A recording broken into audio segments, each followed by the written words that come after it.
nongeye kugusuhuza wifuriza komeza kugira ibihe byiza no guhirwa na gahunda zose urimo muri aya masaha ari nako nguha ikaze mu mwanya w'ikiganiro kazi ni kazi. Ni ikiganiro tuganiramo n'abantu mu ngeri zitandukanye bitewe n'akazi akora, aho ako kazi kaba gafite aho kamugejeje mu bijyanye n'iterambere, tukanagaruka ku ibanga bakoresha muri ako kazi kabo riba ryaratumye bagera kuri iryo terambere. Ngendi Apofia Nyirarukundo, kuri no munsi rero tukaba turi mu burasirazuba bw'u Rwanda, turi mu karere ka Nyagatare mu murenge wa Gatunda, akaba ari umurenge uhana imbibi n'umurenge wa Kiyombe. Uyu murenge wa Kiyombe rero nawe ukaba uhana imbibi n'akarere ka Gicumbi, bikaba ibi byose bigira ingaruka ku kirere cyabo. Nka Gicumbi nk'akarere gakunze kurangwamo n'imvura, n'icyo kirere cyabo cyo kimwe n'iki cya Gatunda, ni ibirere rwose bijya gusa, byose bikagira ingaruka ku bijyanye n'umusaruro uva mu buhinzi. By'umwihariko uno munsi tukaba twasuye umuhinzi w'imboga n'imbuto, ni Mwizerwa Jean Paul, kugira ngo tuganire uko akora ubu buhinzi bwe. Atari ibyo gusa, tunagaruke ku bijyanye n'icyo ubu buhinzi bwe bumaze kumugezaho, ari nako ntangira muha ikaze muri iki kiganiro. Ikaze Mwizerwa. Murakoze cyane. Jean Paul, nari imaze kuvuga ko ukora ubuhinzi bw'imboga n'imbuto, ariko imboga n'imbuto biba bikubiye mu bintu byinshi bigiye bitandukanye. Ni ubuhe bwoko bw'izo mboga n'imbuto wowe uhinga? Murakoze cyane Radio Rwanda. Mfite ikigo cyangwa kampani yitwa MGP Heaven Product. MGP Heaven Product akaba ari kampani ikora ubuhinzi bw'imboga n'imbuto. By'umwihariko tukaba twibanda ku rusenda n'imiteja, kuko dufite intego yo kuzakora export mu gihe kizaza. Nibwo buhinzi dukora bw'imboga n'imbuto, ariko cyane tukaba twibanda ku buhinzi bw'urusenda n'imiteja. Ugarutse ku ntego yatumye uhinga urwo rusenda n'imiteja, ariko ubundi igitekerezo nyamukuru cyavuye? Igitekerezo nyamukuru, ubusanzwe nize kaminuza, niga ubuhinzi n'ubworozi, ariko cyane cyane muri department yitwa Soil Science. None ndangije haza kubaho gahunda yo ko mbona akazi ko gukorera abashoramari, maze kubakorera najya mbakorera nkabona nibo bari kunguka cyane kuruta uko ngiye nakunguka. None nanjye ntangira mbona ko ibyo bakora kuba bunguka nanjye natangira nkabikora. Muri ya mafaranga bampembaga nanjye ntangira kwikorera. Nanjye kwikora rero mbona bitangiye kuza. Uti ku mafaranga bampembaga nabonye ko nanjye nakikorera. Hari undi ushobora kuba yarize nk'ibyo wize, akaba yibaza nka Jean Paul, ni amafaranga ngahe yari afite kugira ngo abe koko yabasha kwinjira muri ubu buhinzi? Gutangira ntangira nahembwaga amafaranga ari hagati y'ibihumbi 150 n'ibihumbi 200 ku kwezi.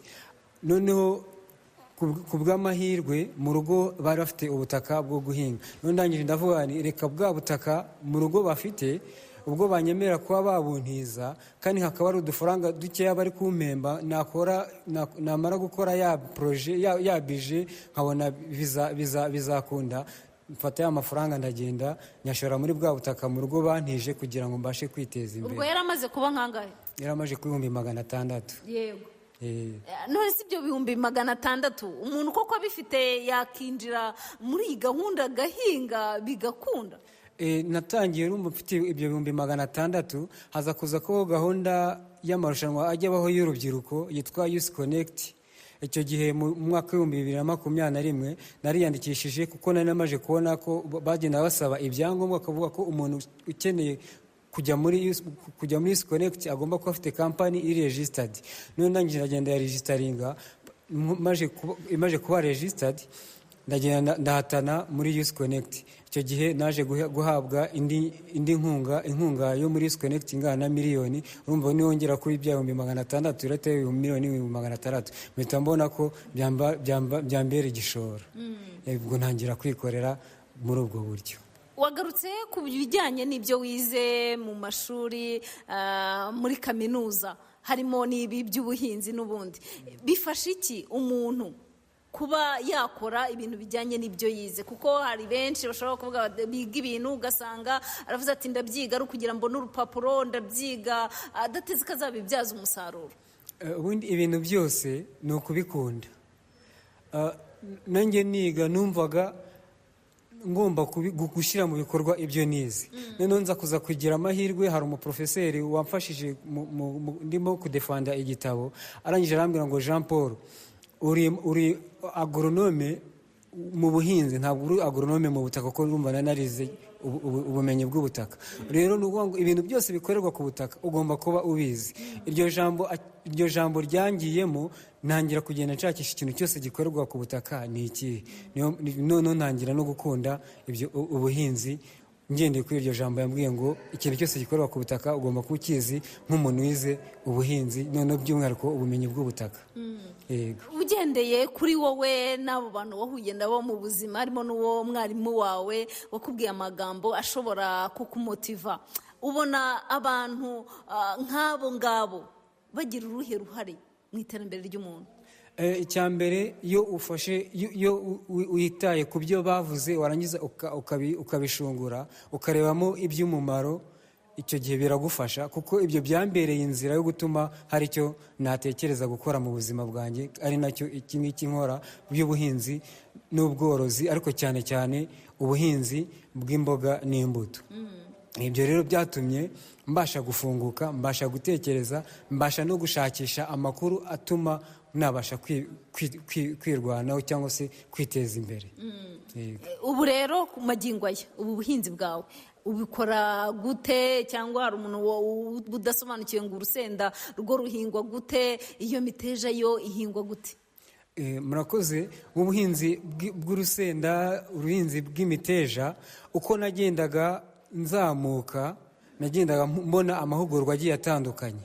None ubumenyi buke ntafite, muri ya mahugurwa nkagenda nyakuramo. Hari nko mu buhinzi bw'imiteja, hari amahugurwa yagiye ategurwa na RAB, nanjye bakantumira nkagenda nkiyungura ubumenyi ku bijyanye n'ubuhinzi bw'imiteja, kugira ngo nimba hari indwara zaje mu miteja mbashe kuzimenya. Noneho ku bijyanye n'ubuhinzi bw'urusenda,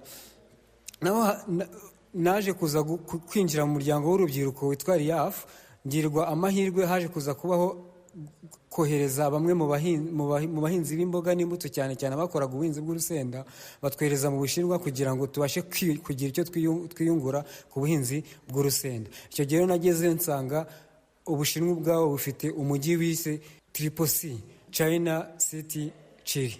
Urumva nanjye ndangira aho ari kubera iki ari urusenda. Urwo rusenda rero nsanga bararukunda cyane, nanjye mpita ntangira kurukunda, ntangira kurwiyumvamo, mpita mbona ko aho igihe cyose waruhingira utabura isoko. Nanjye niko guhita ntangira kuvuga ngo urusenda nakoraga reka ndushyiremo imbaraga, ubwo amasoko ahari. Ariko rero dufashe ugaruke, hari ibihingwa bimwe na bimwe bikunda guhingwa imusozi bitakunda mu gishanga, hari ibyahingwa mu gishanga imusozi bitakunda, byo bihagaze gute? Urusenda ruhingwa he? Ni ukuvuga ngo ruhingwa bitewe n'amasezo. Nko mu gihe cy'izuba waruhinga ahantu h'igishanga ubasha kubona amazi ukaruvomerera. Mu gihe cy'imvura ushobora kuba waruhinga imusozi, ariko uzi neza ko imvura izaba ihagije. Niyo mpamvu ari byiza kugira ngo tujye dukurikirana iteganyagihe ry'igihembwe baba batanze, ikigo cy'igihugu gishinzwe iteganyagihe kiba cyatanze, kuko icyo gihe batubwiye ngo mu mezi aya n'aya imvura izagwa, iziyongera bitewe n'igihe iki n'iki. Icyo gihe bigufasha kumenya ngo nahinga urusenda cyangwa se ntabwo naruhinga. Icyo gihe rero nk'umuntu ngewe wamaze kumenya icyiza cyabwo, nkunda kwegera ahantu hari ibishanga kugira ngo igihe icyo ari cyo cyose ntaza kugira ikibazo cy'izuba. Ubundi byakabaye byiza umuntu ahinze afite uburyo azabasha kuba yavomerera. Urusenda rujya rugira igihe sezo? cyangwa rwo rwahingwa igihe icyo ari cyo cyose? igihe icyo ari cyo cyose wegereye amazi wahinga nta kibazo. Twinjire rero ku isoko ryarwo, ibi bihingwa byawe, ubwo ndimo ndavuga uru rusenda, uru nguru uhinga n'urwe mu buhe bwoko? Ko ndimo ndabona rwo ni umutuku. Ni urusenda rwitwa teja, rukunzwe cyane n'Abahinde ndetse n'Abashinwa. Ariko ubu twaba dufite kampani mu Rwanda ibasha kurugura ikanarwumisha. Impamvu naruhisemo ni uko byibuza hari igihe ushobora kurugurisha ari icyatsi cyangwa se ukaba warugurisha ari umutuku, nk'uko uri kubona uru nguru ari umutuku. Rugiramo amoko? Rugiramo amoko. Ubu ngubu tukigera nko mu Bushinwa twasanze bafite varete zigera kuri 600 urumva rero varete 600, urumva hari urumva ni nk'agace ko muri izo varete. Mu gihe mu Rwanda giye ntangira kubimenya, nari maje kumenyamo varete zigera kuri 36 gusa. Ngeze mu Bushinwa nsanga zirenga 600. Niyo ndangiye ndavuga ngo reka nkoreshe urunguru kuko ari narwo bari gukunda cyane, kandi n'Abashinwa bakaba barikunda, hakaba hari n'isoko mu Rwanda ryarwo, reka bari rwo mbasha kugira iki gukora. Ruracuruzwa ku masoko yo mu Rwanda cyangwa nabo bo mu Rwanda n'abarugemura mu Bushinwa? Abo bo mu Rwanda ubundi barugemura mu Bushinwa ndetse no mu Buhinde. Ubwo rero twagiye kukivamo twagiye kukivamo. Urumva niba uhinga ibihingwa byawe bikagemurwa ku masoko mpuzamahanga, hari ikivamo. Urusenda ni iki rumaze kuzana? Urusenda, izi mboga ni iki rumaze kuzana cyangwa rumaze guhindura mu mibereho ya Jean Paul? Birumvikana cyane. Ubu ubuhinzi bw'urusenda, abantu benshi ukeneye kumenya urusenda, ukeneye inama ku rusenda arampamagara. Hari n'abo njyangeraho yantegeye nkamubwira urusenda rwawe rurarwaye, randura. Ukajya kumwigisha se? Yego, nkajya kumwigisha, kandi urumva iyo umwigishije hari amafaranga aba yinjiye. Cyangwa se akambwira ngo umfashirize abakozi kurutera cyangwa se kurusarura. Icyo gihe urumva taransiporo aba yayigennye, nkagerayo ndetse n'iyo mubyizi wanjye akabasha kuwunyishyurira. Icyo gihe mbasha kugira iki kwikora, ariko ntirengagije ko nanjye ubwanjye uruhinga rubasha kugira iki kunyinjiriza. Oya nyine ndajya twinjira kuri iryo terambere. Birumvikana ndaruhinga rukanyinjiriza byibuze nko kuri sezo. Urumva ni sezo iri hagati y'amezi 3 n'5. Urusenda byibuze rushobora kuba rwamara amezi 6. Hari n'ushobora kuruhinga neza akaba yarushibura rukaba rwamara amezi 9. Byibuze rero umusaruro mumbe bitewe naho n'ubuso wahinze, byibuze ntabwo najya munsi y'amafaranga 300 ku kwezi. Byo maze kugeraho, hari umurima naguze miliyoni zigera kuri 3 n'igice. Ubu ngubu agaciro ufite ugeze kuri miliyoni 7. Hari ubworozi bw'ingurube, ubu ngubu ingurube zigera kuri 3 nziza ziri ku rwego rwiza rushimishije. Mfite ubworozi bw'inkwavu, inkwavu zirenga 40. Ibyo byose byagiye bituruka ku buhinzi bw'imboga n'imbuto. Hakaba kuba ngira inama abahinzi, hari n'abo nkorera imishinga, ibyo byose bakagenda bagira iki banyishyura. Ibyo ngibyo byose bikaba ari ibintu bigenda bimfasha mu kubaho kwanjye. Amezi 6 ni amezi ruba rweze umuntu yatangira gusoroma. Urumva ku mezi 3 uba watangira kurusoroma, rukaba rwamara ni amezi hagati y'ayandi 3 kugera ku mezi 9 ugenda usoroma buri cyumweru bitewe n'uburyo wagiye urufata. Niyo mpamvu nkubwira ngo urusenda, abantu nko muri karitsiye hano iwacu bamaje kuvuga ko urusenda ari imari. Urusenda ni imari. Ubu se hari abandi bantu inaha ujya wigisha uko ruhingwa, uko umuntu yarwitaho kugira nawe rube rwamubyarira umusaruro? Inaha rwose ndabigisha, usibye n'inaha no mu tundi turere njyamo, mu Bugesera, muri Kigali hitwa muri Masaka, ngerayo. Aho hose ndi kugenda ndeba imirima y'abahinzi batandukanye, nkababwira ngo urunguru tera uyu muti bitewe n'uburwayi nsanzemo.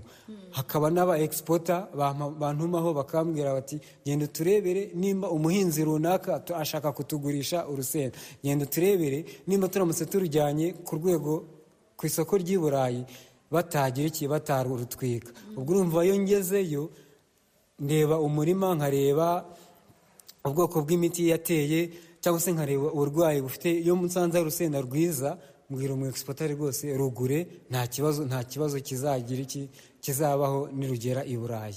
Iyo nsanze ari rubi nabo ndamubwira nti rwose rwihorere, aho kugira ngo urutware nugera i Burayi, kuko hari ikibazo gikunze kubaho, ugasanga umuntu atwaye urusenda i Burayi, yarugezeho ugasanga bararwanze, bamara kurwanga icyo gihe urumva bahombye transport yarwo, ariko ngo na produit zirutwika niwe uzishyura. Yego, umuntu ahomba inshuro zirenze ebyiri cyane, ahomba inshuro zirenga ebyiri. Niyo mpamvu rero iyo umuntu anyuze akanuma ku murima ujye kumurebera cyane nk'umu exporter, mubwiza ukuri aho kugira ngo atagira adahomba. Icyo gihe yahombye urumva baba batwitse, n'icyo gihe igihugu nicyo kigira nicyo gihita cyane, kuko hari igihe kigera bitewe n'amakosa n'insenda zagiye zitwikwa cyangwa se n'umusaruro wagiye utwikwa, bakavuga ngo igihugu iki n'iki ntabwo tuzongera kwakira umusaruro wacyo. Rero mu rwego rwo kwirinda icyo kibazo cyo kugira ngo urusenda rwo mu Rwanda cyangwa se iyo miteja yo mu Rwanda idakurwa ku isoko, iyo hagize umu exporter umbwira ngo gera ku murima mubwiza ukuri, aho kugira ngo asebye igihugu cyacu, kandi igihugu cyacu ari igihugu kimeze neza, kizwi aho ugeze hose. Rero mu rwego rwo kugira ngo kidasubira inyuma, kidagira igisebo cy'umusaruro mubi, icyo gihe mubwiza ukuri. None se ntabwo hari uburyo ki bapimamo, yaba ari iyo miteja yaba ari urwo rusenda, mbere yuko bigera ku masoko mpuzamahanga ngo bibanze bipimwe, wenda nibiramuka bitanashimwe uwo muhinzi abe yagira ibihombo inshuro zirenze ebyiri nk'uko wagiye ubigarukaho? Nta buryo ki wenda bibanza gupimwa mu Rwanda? Ubu ngubu bisigaye biri gukorwa, ariko hari igihe byigeze kubaho, kuko urumva ibyuma bishobora kwibeshya. Rero icyo gihe iyo bapimye, hari igihe bashobora gupima cyangwa se ugasanga baravuze ngo reka dutorere, ariko icyo kintu cya tolerance ubu cyavuyeho muri Rwanda Standard. Ubu basigaye bakora ibintu byose ku murongo. Ni irihe banga ukoresha muri aka kazi kawe, muri ubu buhinzi bwawe bw'urusenda n'imiteja? Ikintu cya mbere nibandaho ni ukumenya, ese nkunda gusoma cyane, ni ukumanza nkamenya ese ku rwego mpuzamahanga i Burayi buri kwezi hari amategeko, hari imiti basohora itagomba guterwa ibihingwa biba export bitewe n'aho ushaka kugemura. Ubwo rero nanjye ndamenya ngo nimba uyu muti bakuye ku isoko, niba upima ntabwo bazawusangamo. Icyo gihe hari icyo twita PHI, pre-harvesting hitaf, kamenya ngo uyu muti ngiye gutera umara iminsi mu gihingwa ungana gutya, kingana gutya. Tuvuge wenda nimba ari umuti uvura ubusimba, hari umuti ushobora gutera uyu munsi, ejo ukaba wagira wasarura. Icyo gihe iyo turi mu gihe cy'isarura, niwo nshobora kuvuga nabwira umuhinzi ngo uwutere, ejo urenze umunsi umwe uzasarure. Hakaba n'indi miti ishobora kumara iminsi 7, hakaba n'indi miti ishobora kumara iminsi 3. Rero urumva nuramuka uteye umuti umara iminsi 2, umara iminsi 7, ugasarura uyu munsi ugahita ugemura umusaruro, niba upima bazasanga ugize bazasanga wa muti ukiri mu musaruro. Icyo gihe habaho ikibazo cyo kuvuga ngo watugaburiye imiti aho kugira ngo tugaburire ibiryo. Rero muri urwo rwego niyo mpamvu abahinzi benshi tubagira inama kumenya ngo ugomba kumenya igihe umuti ugiye gutera umara iminsi ingana ite mu gihingwa. Nacyo cyatumye nkunda kubona abahinzi ndetse n'abakiriya babasha kungurira. Ubu mu minsi ishize nafite kampani zigera muri 3 mbasha kugemurira umusaruro, bitewe n'iki barapima bagasanga nta kibazo umusaruro wanjye ufite. Ndetse n'abahinzi bakaba banyiyambaza, nkaba nabagira inama z'uko bagomba gukora wa murima wabo igihe batangiye guhinga. Umaze igihe kingana gute utangiye ubu buhinzi bwawe? Ntangiye ubuhinzi natangiye mu 2018, ariko nkorera abandi. Ariko ubu ngubu natangiye kwikorera, mbona ibyangombwa binyemera kwikora muri 2021. Ubwo urumva ni imyaka igera muri 5-6. Yego, muri iyo myaka igera muri 5-6 ukora ubu buhinzi bwawe, ese Jean Paul ubu buhinzi bwe uko abukora bigenda nk'uko yabipanze, cyangwa hari zimwe mu mbogamizi ashobora guhuramo nazo, hari izo yahuyemo nazo se mbere? Niba byarabayeho yabyitwaye mate? Urumva mu ntangira nafite ikibazo cy'ubushobozi. ubutaka mu rugo bari bantije, ariko ubu ngubu nabashe kwigurira ubutaka bwa miliyoni zigera 3.5 mu myaka 2 ishize. Ubu nigeze gushaka umuntu ndi kugira ndebe aho agaciro bugeze, barambwira ngo ubu ngubu twabugura miliyoni 7. numva ko maje kugera ku rwego rwiza. None imbogamizi urumva nagira ko ari gukora ku butaka butari ubwanjye. Ikindi bwari ubushobozi bwo kuba nabona ibishoro bitandukanye. Icyo gihe rero hari igihe uhura n'umuhinzi cyangwa se n'umukiriya akakubwira ngo imbogamizi wari ufite wenda z'imbuto, kuko nk'imbuto y'urusenda irahenda, njye nzayiguha nzajye nyikuramo ku musaruro. Hari n'uzakubwira none ngiye mpingira gusa n'imbuto ndayiguhaye, ntabwo nzabikura ku musaruro, ahubwo icyo nkeneye ni umusaruro mwiza. Nta kindi rero umva, bitewe n'amasezerano wagiranye n'umuhinzi n'umukiriya, umwitaho nta kibazo. Jean Paul aribona hehe mu bihe biri imbere? Arateganya iki ku bijyanye n'ubu buhinzi bwe, byaba ari ukubwagura se, byaba ari ibijyanye n'irindi terambere nyine yifuza kugeraho? Mu myaka iri imbere urumva uyu munsi ndahinga nkabinyuza mu yandi makampani kugira ngo byexport, ariko mu myaka iri imbere ashaka kujya n'exporta umusaruro wanjye ukagenda ari njye uexporta bitanyuze mu yandi makampani. Ikindi, nk'uru rusenda nashaka kuzarwongerera agaciro, kuko hari igihe urumva hari igihe dusarura umusaruro ukaba waba mwinshi, ugasanga batinze kuza nko kuwutwara, nubwo bageraho bakaza bakawutwara, ariko urumva icyo gihe mbaye nifitiye ibikoresho byanjye nawumisha nkanagira iki, nawongerera agaciro. Urumva rero mu myaka iri imbere nashaka kuba nagira iki, nahaza isoko ndetse nkanikorera, nkanongera agaciro ibyo nkora. Kandi ikindi, uyu munsi mfite abakozi 3 bahoraho, urumva n'abandi bagera kuri 20 badahoraho bitewe n'igihe cy'ihinga cyangwa se n'igihe turimo.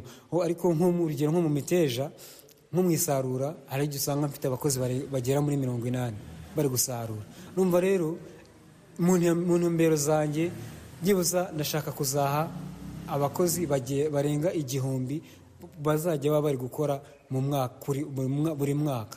Urumva rero ibyo kugira ngo mbigere nuko ngomba gukora cyane, hamwe n'ubuzima Imana itanga. Amahoro yo yarayaduhaye, igihugu gifite amahoro, dufite umuyobozi mwiza, nta kibazo dufite, umutekano nta kibazo. Rero urumva ko mu myaka iri imbere rwose iyo ntumbero yo kuba nagira abakozi bahoraho benshi kandi babasha byibuza gutungwa nanjye n'ibyo nkora, byanshimisha cyane.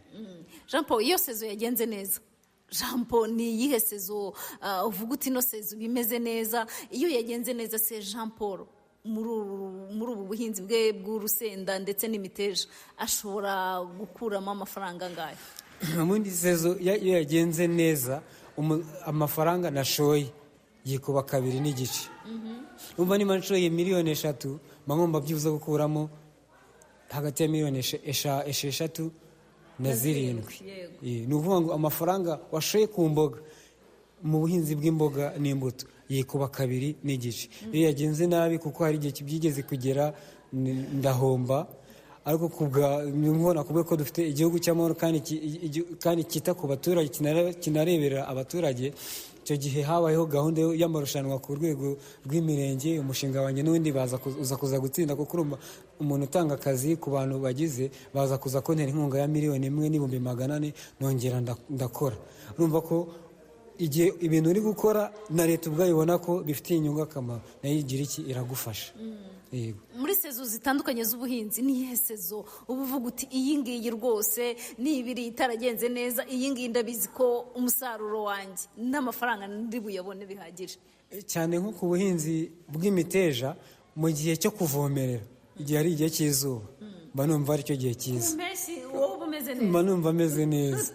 N'ubu ngubu abakozi biriwe mu murima bari gutegura ahantu ejo ndi butere imiteja. Kubera iki? Mu gihe cy'imeshi, ni ukuvuga ngo mu gihe cy'imvura uburwayi buriyongera, urabona abakozi bari mu murima. Mu gihe cy'izuba abakozi n'abakozi ubwabo baba bahendutse, kuko urumva ni njyewe ufite akazi, ntabwo mba ngomba kubahenda, ariko byibuza mba mbasha kugira iki, kuba nabaha akazi. Noneho mu gihe muri icyo gihe rero uko mba nakoresheje amafaranga nuhira n'umusaruro ugeze iyo weze igiciro kiba cyazamutse cyane. uri guhamagarwa n'abantu bagiye batandukanye ntaki ariko inshuro nyinshi dukunda guhinga dufite kontara z'abahinzi z'abantu bazatugurira. rero icyo gihe kuko abo ngabo baba bazatugurira bagura umusaruro wa mbere mwiza, ukurikiyeho rero garade ya kabiri nayo ubutegetsi mba ndi gutegeka nk'umwana. ubuyobozi ngo ni cyane rwose. ni igiki gitera ishema Jean Paul wize ubuhinzi nyuma yo kubwiga akaba anabukora biri amahire bukaba bwanamubyariye umusaruro? ikintu kintera ishema ni ukuba ibintu nize nanjye ubwanjye bingiriye umumaro.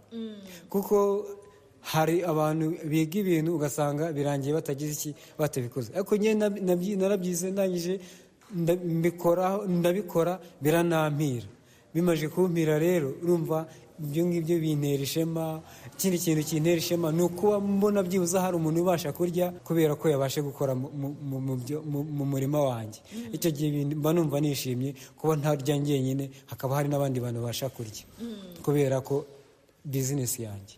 icyo gihe mba numva nishimye cyane. Jean Paul, ntabwo uri mu myaka ikuze cyane ariko nta nubwo uri mu myaka mitoya. hari umwana uri ku ntebe y'ishuri urimo wiga nk'ibyo Jean Paul yiga, hari undi muntu uri hanze aho udafite akazi. ukurikije urugendo rwawe uko ukora akazi kawe, ukurikije iterambere umaze kugeraho, uba ubona bitanga somo ki kuri izo ngeri?